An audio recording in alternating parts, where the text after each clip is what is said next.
Alice's Magic Garden. Alice lived at the dreariest boarding school in all of England. The students wore stiff, grey uniforms. Great grey clocks ticked off slow, grey minutes. The drab, dusty rooms even smelled grey.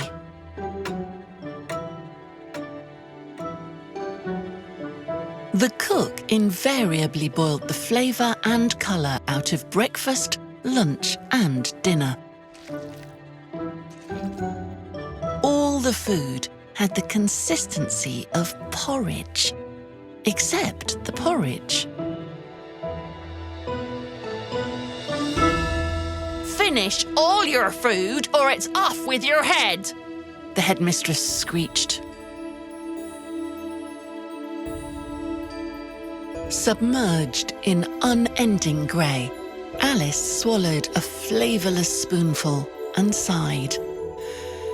How I wish for friends to bring colour to my days.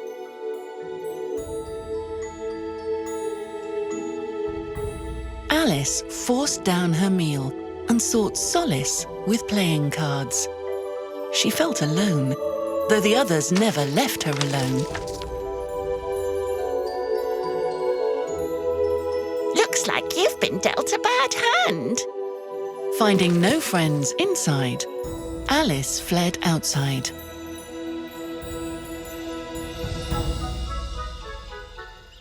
Alice breathed in the fragrant air. She grinned at the lush green grass. She explored around the building until she discovered a walled garden, hidden and untended.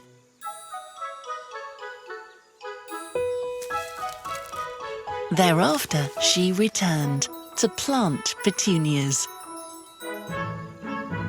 water the wisteria, and dig up dandelions. Beg your pardon? In the calm of her secret wonderland, Alice sang to squirrels and danced with dragonflies. Flowers burst forth like the freckles on Alice's sun-kissed nose.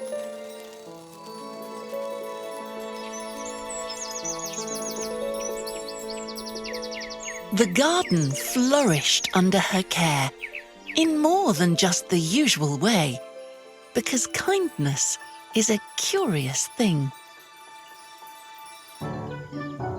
One day, a caterpillar struggled in a web. Not to worry. Alice freed it with gentle hands.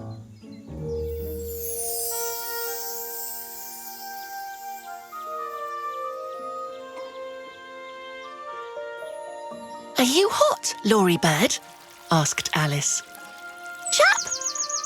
Alice filled the bird bath with cool water.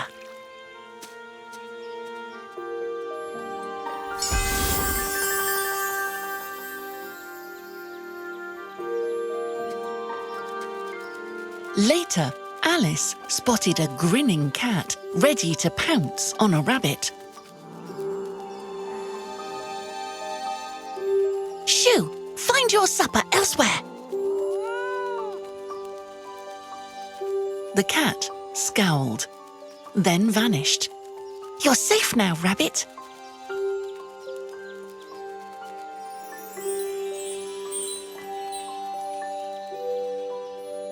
Bong, bong, bong. The clock cheerlessly chimed tea time.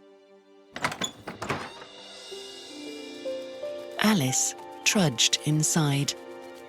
After the vivid colours of her garden, the shabby walls and dirty windows seemed duller than ever. Another cup of lukewarm water and stale biscuit, I expect.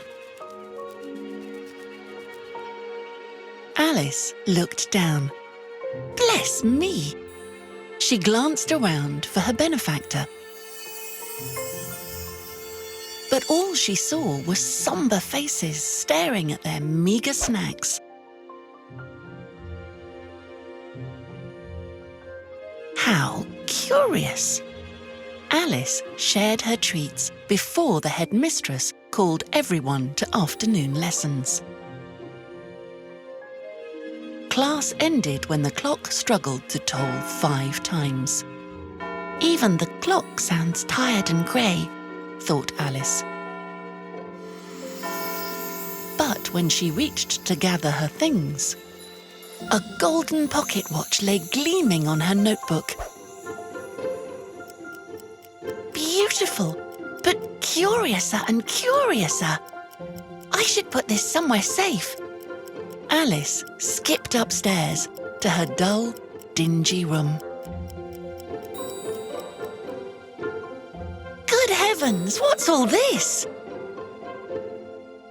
I shall gather some flowers for this fine vase. Alice stole to her hidden garden, but she wasn't the only one.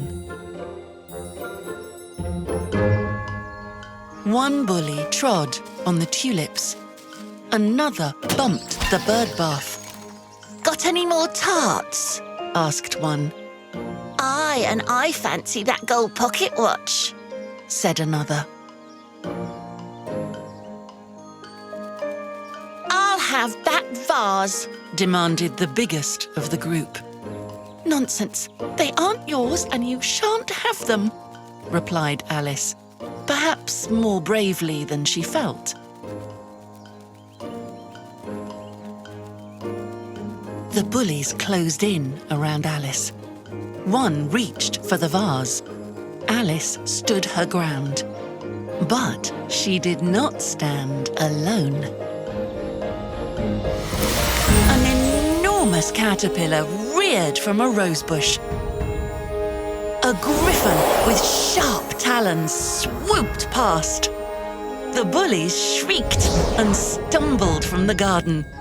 An unusually large rabbit gave each a thump on the rump, just for good measure. What are you? asked Alice. We are Caterpillar, Lorybird and Rabbit. But Rabbit smiled. Kindness is magical. Yours changed us into what you now see.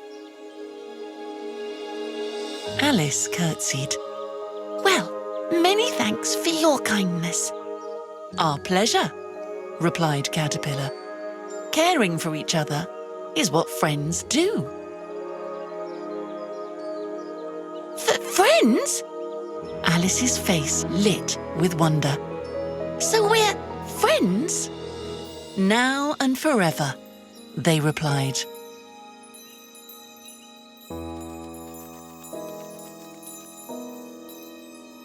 And indeed, her friends brought Alice wonder for the rest of her days.